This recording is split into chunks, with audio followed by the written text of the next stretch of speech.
Hey, what's going on, everybody? Welcome back to the Madden 20 Carolina Panthers franchise.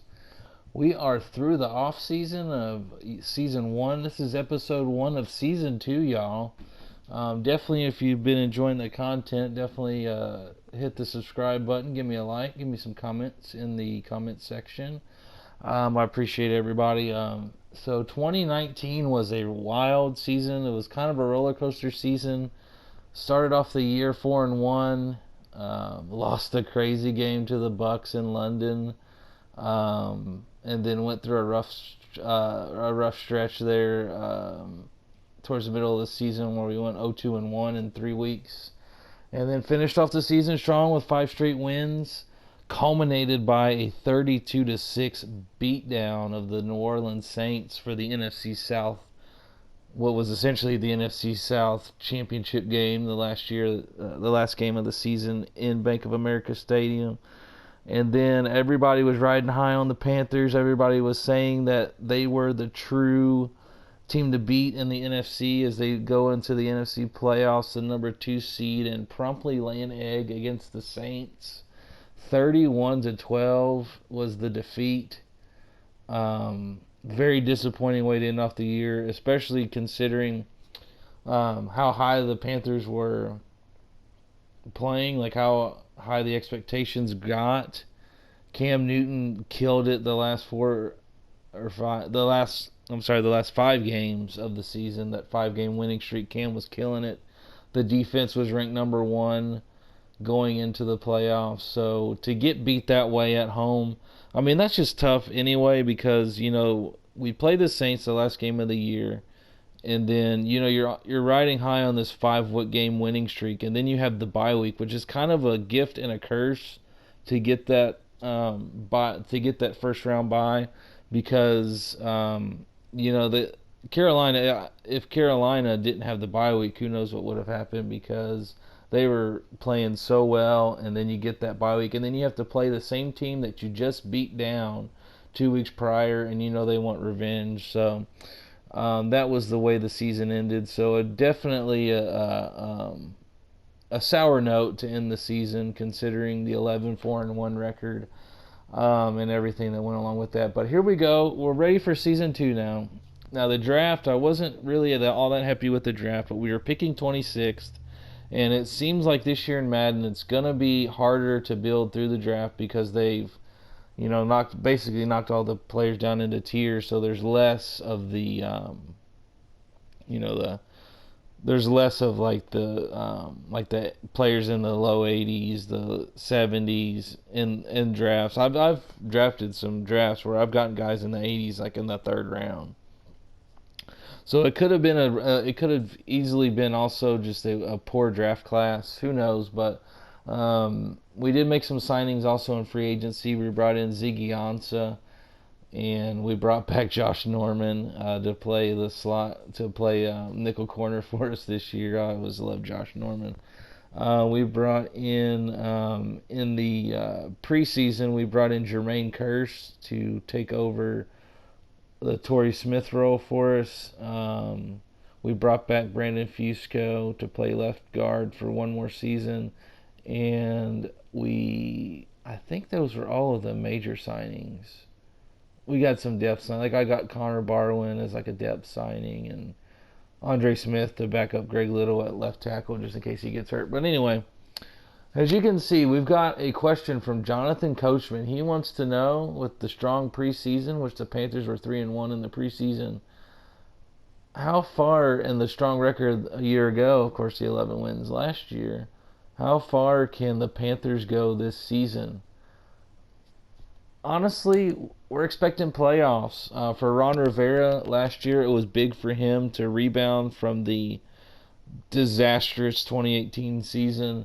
He did so, got us up to 11 wins. But now the challenge for Ron Rivera now is to back it up with back-to-back winning seasons. Something that nobody in the Panthers' history, coaching-wise, as a franchise, the Panthers have never had back-to-back winning seasons. They had a stretch there where they went to the playoffs 3 straight years, but the middle year of those 3 years, it only took 7 wins to win the South. So even with the playoff spot, it was a losing season. It was a losing record for the Panthers. So that's the challenge for Rivera now. The new ownership, they want consistent winners. Like when the team is built the way it is, the championship window is kind of closing a little bit because Cam Newton's due a new contract. Christian McCaffrey's due a new contract. Luke Kuechly's only got 2 more years left on his deal. He's going to get a massive contract. So the championship window here for us is going to start to close pretty rapidly because we're going to have to start paying some guys. And plus, guys are getting older as well. So, definitely, certainly a playoff team. We've shown we can be there. We can be very good. So there's no reason that we shouldn't at least get to the playoffs. That's the expectation this year. It's not Super Bowl or bust. Get back to the playoffs, and I don't mean in a down year in the NFC South where you can be 7-9 and win the division. I mean, have a winning season and make the playoffs. So that's going to be my answer here. So the team popularity, if we make the playoffs, plus 8%. If we miss the playoffs, minus 10%. So it's going to be a pretty big hit if we don't make it. So here we go with year 2 of the Carolina Panthers franchise now. Kind of set the storyline for the season. We do have some upgrades to take care of here in the right before week 1, which is DJ Moore, who upgraded to a superstar development in the offseason. We're going to continue to work on his deep threat. He goes up to an 84. An 84 overall with that upgrade. And Curtis Samuel, who had a really good season for the Panthers. I'm surprised that he didn't go up to superstar development trade as well. But he did have a good year. We're going to continue to work on his deep threat as well. And some of our backups, Jermaine Carter Jr.,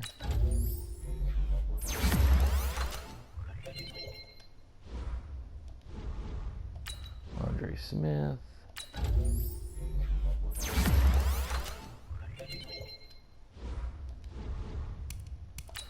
Azim Victor,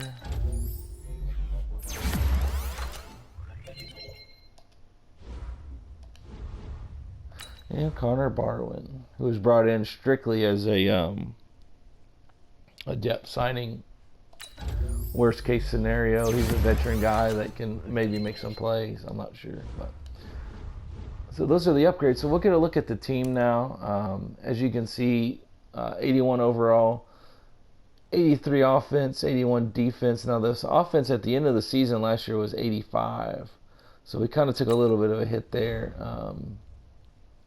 in the off season. That's probably mostly due to losing Darrell Williams to free agency and starting a 70 overall at left tackle. But you can see the left side of the offensive line leaves a little bit to be desired. But Greg Little, he's a promising young player. He's going to get his chance this year.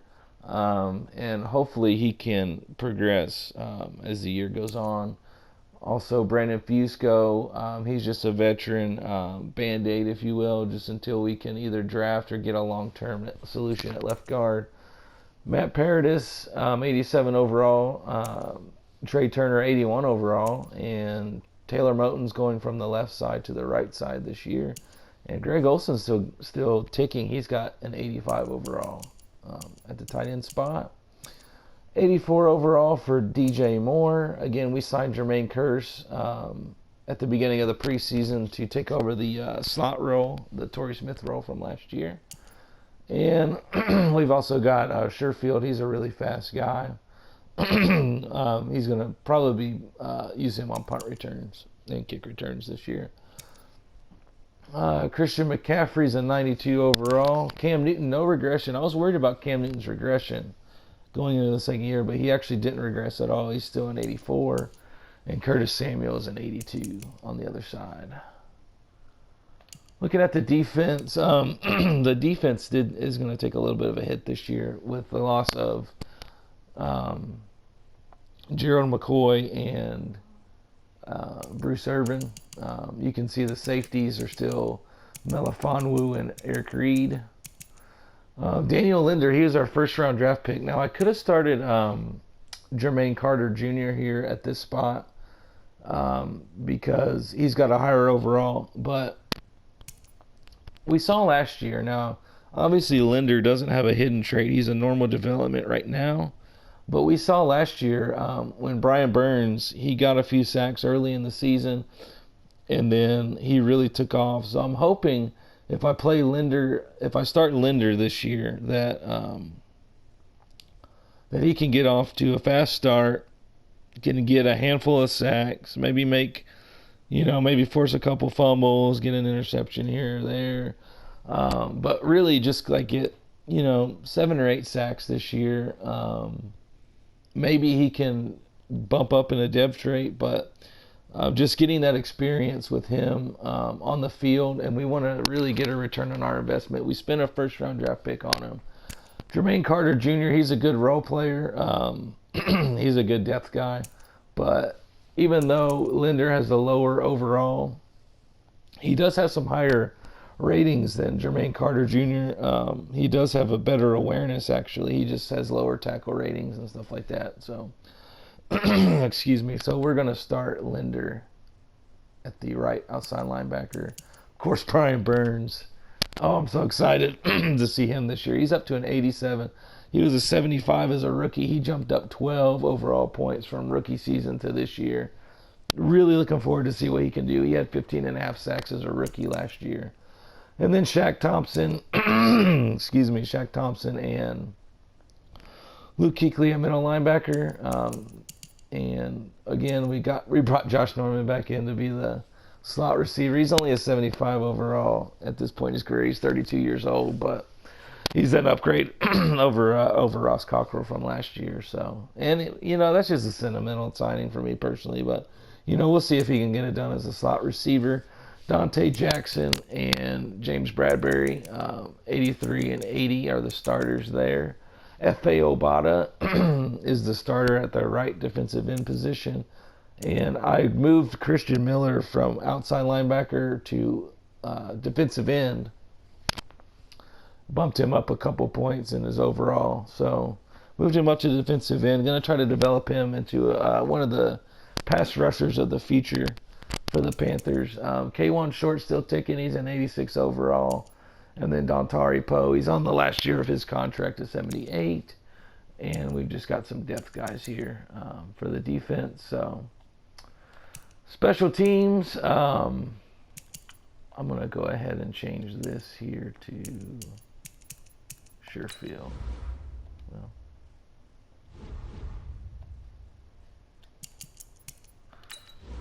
so Sherfield. Well, what in the world's going on?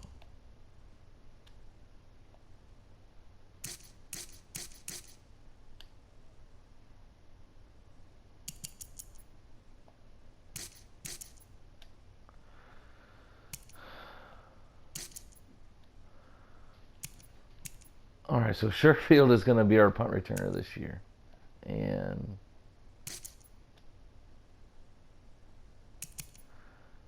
Javian Elliott and Sherfield return kicks as well. Graham Gano, what a bad year he had last year. Oh, my goodness. He's a 78 overall, though, so we'll see what he does. Hopefully I can get used to the kicking meter this year. That was a struggle. So overall, this is definitely a playoff roster. The defense might take a hit a little bit this year. I don't expect them to be the number one ranked defense at the end of this year like last year. They're going to take a step back. I think it's still, a top 7 or 8 defense for sure. The offense, Cam Newton is still got a high overall. Hopefully we can get a full healthy season from Christian McCaffrey. And then, of course, DJ Moore and Curtis Samuel continue to develop on the outside. I like bringing in Jermaine Kearse as a nice possession receiver on third downs. And when we go to a 3 wide receiver set, having a good, solid possession receiver and Greg Olsen. This will probably be his last year with the Panthers. It's his last year of his contract. He's actually making $11 million. I could have probably released him and made some more depth signings, but out of respect for Greg Olsen, he's going to come back for one more year for us. So I think the offense, last year we finished, I think, 12th in total offense. I think probably about the same, middle of the road, 11 to 16 or something like that in total offense. Definitely a top 8 defense, if not a top 5 defense this year. Especially with Brian Burns, he's going to continue to just get better and better with his superstar. Maybe he can become a superstar X Factor by the end of this season, but he's just going to keep getting better and better. Shaq Thompson and of course Luke Kuechly are, that's a solid linebacking core, and then Daniel Linder will be developing this year. So I would say as we look at the schedule here, we'll kind of see what we got going on. Got tough game against the Vikings. That'll be a tough game. 2 games at home, and then at Denver, which should be an interesting game, a rematch from the Super Bowl from a few years ago. And then the Bears, that'll be a tough home game against the Bears. One of the interesting things here is that the Panthers only had 1 primetime game last year, and you can see 3 primetime games in a row here. With the Bears at Green Bay, and then against the Falcons on Monday Night Football, at the Rams. So here's one of the. This is not an easy schedule by any means to start out. I mean, even the Broncos. I mean, I think that could be a tough game. So this is not easy. You've got the Vikings. They've got some talent on both sides of the ball. Of course, the Saints give us problems. The Bears, they've got a great defense. The Packers, of course, they were a good team last year. Finished 12-4, the top team in the NFC. The Falcons are always tough. At least playing them, I don't know, simming being what it is in Madden, they're always tough to play. And then at the Rams, and then the Bucks and the Giants, the Giants won the NFC East last year, surprisingly. And then we'll get the bye week, and then we'll go against the Raiders, and then look at this 4-game stretch on the road, and it's at the Falcons, at the Saints, at the Bucks, so 3 straight NFC South games. And they're all on the road. That's gonna really, at least this, if we can get off to a good start, this 3-game stretch right here is going to decide the NFC South. And then at the Lions, and then we get a home game against the Chargers, and then finish off the season at Kansas City, which again, that's going to be a tough game, which is, the scheduling logic in Madden, I'm like this 4 straight games on the road. I mean, especially being where it is, that's tough. But then you finish out the season, instead of playing the last 3 weeks of the season, the last 2 weeks you play the AFC West, when these teams should be playing each other. But it's going to be a tough schedule. But I'm going to predict that the Panthers, this is a playoff roster, I believe. I think that the Panthers will get 10 wins this year. Definitely competing for the NFC South title. I think Drew Brees is going to regress this year, and the Saints aren't going to be as dominant of a team, but they're still going to be tough. But I think the NFC South will come down to the Falcons and the Panthers this year. So anyway, that's the season preview heading into the 2020 NFL season, another decade. We just got finished with the 100th season in league history, and now we're about to go into a brand new decade of NFL football and of Panthers football. So thank you all for watching. I'm feeling a little bit under the weather today, but wanted to get this video out so I can go ahead and start playing. Really excited to see some of the new additions, and also just to try to build off that 11-win campaign last year. Get the first back-to-back winning seasons in Panthers history. So those are the storylines. That's what we're going to be looking for here. So thank you all for watching. Definitely give me a subscribe if you like the content. Give me the comments. Let me know what you think the Panthers will do in the second season of this franchise. Will they finally have back-to-back winning seasons? We'll find out. Thank you all for watching, and I'll see y'all next week with the home opener season opener against the Minnesota Vikings.